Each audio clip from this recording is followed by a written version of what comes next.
Okay, Assalamualaikum. So, apa khabar semua? Maaf lah sebab dah dalam sebulan Zikri lama juga tak buka, tak upload apa-apa video berkaitan semasa lah kan. So ya, tengoklah kan, muka pun dah serabai, rambut tak gunting apa semua kan. So PKPB ni hopefully semua still lagi selamat lah. Sebab sekarang ni kes menurun menaik kan. So wabak tu ada keboleh jangkitan tu macam kejap tu naik, kejap tu turun kan. So kita tak tahu macam mana. So hopefully semua dalam keadaan yang selamat lah. Okay, we go to the next, to the straight point. So apa yang Ziki nak cakap malam ni adalah berkaitan dengan dakwah. Okay, tentang dakwah ni, kita tahu yang mungkin dakwah ni dah lama pun kita dengar betul. Daripada zaman Nabi Muhammad. Bukan daripada zaman Nabi Muhammad je SAW. Zaman Nabi Adam pun Nabi dah start buat dakwah dah. Cuma tak disahihkan lagi, tak, orang pun macam tak nampak lagi benda tu kan, berbentuk dakwah. So macam sekarang ni, apa yang Ziki nak isukan adalah kita tahu tak semua manusia mampu terima apa yang kita nak sampaikan. Mungkin dari segi kekurangan, betul, kekurangan kita nak sampaikan dakwah. Maybe sebab kita pun tak tahu yang mungkin kita sampaikan dakwah tu dalam keadaan yang kita beli, kita hina. We don't know, kita pun tak tahu. Cuma firasat manusia, expectation manusia akan berfikir macam tu lah kan. Yelah, prasangka manusia kita tak tahu, mungkin negatif, mungkin positif. Tapi nak dikatakan kat sini, walau macam mana pun keadaan kita, dalam keadaan yang baik maupun buruk, kita tetap kena dakwah. Kita tetap kena. Kalau ada peluang yang kita rasa kita perlu dakwah, terus buat. Contohnya dakwah yang sekecil-kecil, kita ajak orang tu, contoh, jom pergi solat. Dakwah tu kan kecil, kita nampak benda tu kecil tau.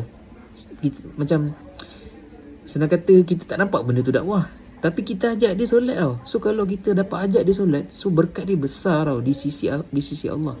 Mungkin di dunia kita tak nampak benda tu kan. Sebab benda tu macam, yelah, tak dapat apa-apa, duit pun tak ada, hadiah pun tak ada, orang puji pun belum tentu kan. Tapi dekat akhirat tu besar tau berkat kita ajak orang solat.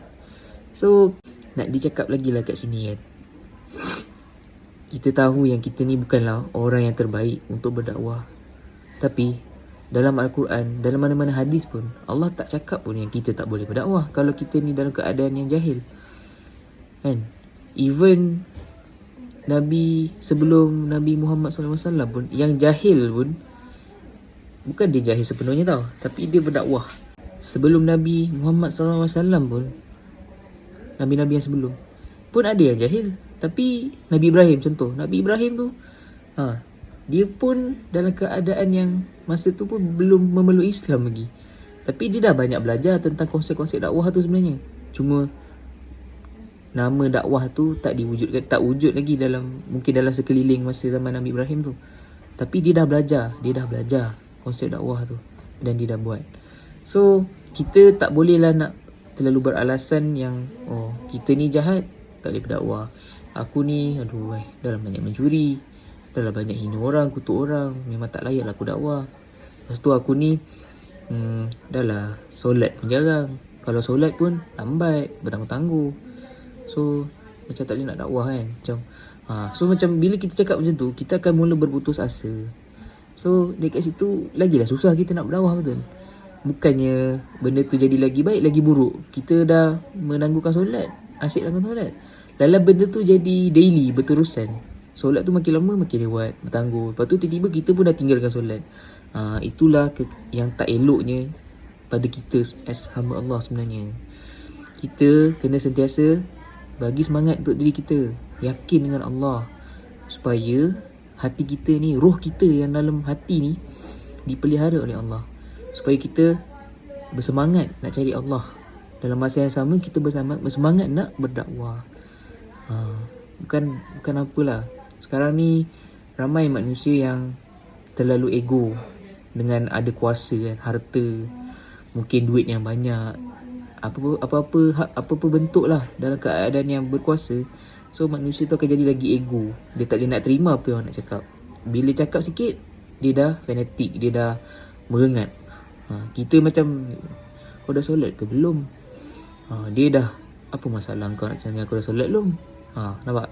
susah, dia tak boleh nak terima. Itu pun sebab lain. Mungkin kita boleh kata hidayah tu tak sampai. Itu lebih cerita lah. Tapi soal dakwah ni, kita kena buat.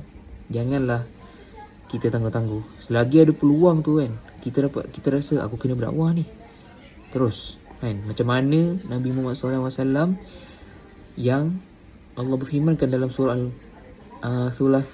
Sur ke surah Mudathir, a'udzubillahi minasyaitonir rajim, wasu ya ayyuhal muddathir kum fa'anzir.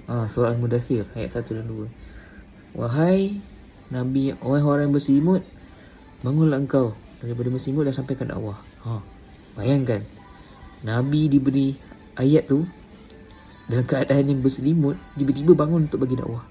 So boleh bayangkan tak macam mana perjuangan Nabi dulu. Kita ni dalam keadaan yang apa? Mana berselimut, tapi ada tak tiba-tiba bangun nak pergi dakwah? Mana ada. Daripada berselimut, bangun-bangun lewat. Kan? Bangun lewat. Subuh pun tak tahulah pukul berapa, wallahu alam. Itu bukanlah nak zikir nak down kan. Tapi kita ni dah dilindungi Allah SWT. Allah tu dah mulia sangat dah. Allah tu dah banyak bagi nikmat kat kita. Cuma tinggal kita je yang nak buat apa yang disuruh, iaitu dakwah.